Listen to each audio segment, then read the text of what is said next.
Impak dari ketiga pemain JDT yang sempat digantung FIFA sudah sangat dirasai di atas padang ketika ini. Sehingga penyerang prolifik Johor Darul Tazim JDT, Bersun Da Silva mengakui kehadiran semula tiga pemain warisan memberi nilai tambah yang mencetuskan kemenangan 3-0 ke atas Shan United pada aksi kumpulan B kejuaraan Kelab ASEAN ACC di Stadium Sultan Ibrahim. Pada aksi itu, Hector Hevel dan Joao Figueiredo masing-masing membuat satu bantuan gol yang disempurnakan oleh Oscar Arribas dan Bersun manakala John Irazabal beraksi cemerlang sebagai tunjang pertahanan Harimau Selatan. Menurut Bersun, kehadiran trio itu tepat pada masanya ketika pasukan akan berdepan jadual padat dengan aksi Kelab ASEAN di Vietnam, Liga Juara-Juara Asia Elite Akli di Jepun dan Liga Super dalam tempoh seminggu. Saya gembira mereka dapat beraksi semula bersama pasukan khususnya Joao Figueiredo. Dia seorang pemain yang bijak dan kami saling dapat membaca pergerakan antara satu sama lain.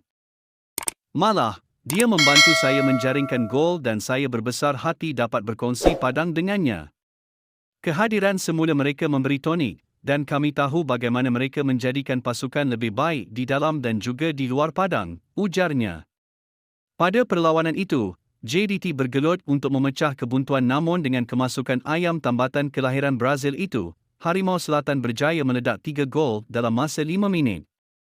Bersun menambah, bukan mudah menentang pasukan yang bermain secara bertahan dan JDT terpaksa bekerja keras untuk memecah benteng skuad kendalian Han Win Awong yang ampur di babak pertama. Tambahan pula apabila bermain dalam keadaan suhu tinggi di sebelah petang. Walaupun kami biasa berlatih waktu sama seperti ini, tetapi atmosfera dalam perlawanan kompetitif berbeza, katanya. Bagaimanapun hikmat tiga pemain itu terus ditagih oleh penyokong, baik itu di liga domestik dan juga liga antarabangsa.